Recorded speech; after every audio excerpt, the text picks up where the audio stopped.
সাপের বিষ সংগ্রহের অভিযোগে শ্রীঘরে যেতে হয়েছিল ইউটিউবার এলভিস যাদবকে।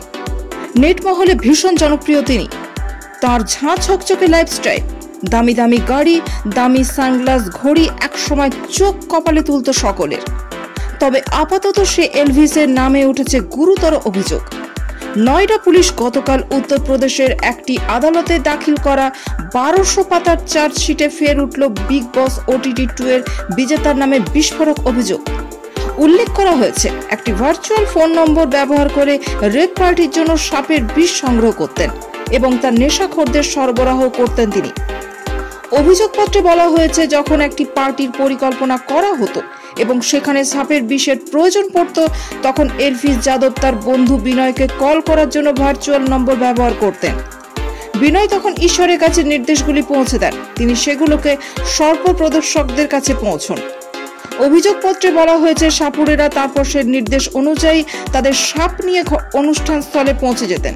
বিনয়ের কল রেকর্ডে পুলিশ এলভিসের ভার্চুয়াল নম্বর খুঁজে পেয়েছে। এলভিস, বিনয় এবং ঈশ্বরকে গত মাসে জিজ্ঞাসাবাদের জন্য গ্রেপ্তার করা হয়েছিল এবং বর্তমানে তারা জামিনে বাইরে রয়েছেন। নয়ডা পুলিশ আরও জানিয়েছেন যে ঈশ্বরের মালিকানাধীন একটি ব্যাংকোয়েট হলে সাপ থেকে বিষ বের করা হয়েছিল। অভিযোগপত্রে বলা হয়েছে এলভিস যাদব যে সাপুরের সঙ্গে যোগাযোগ রাখত সেও এখন জেলে।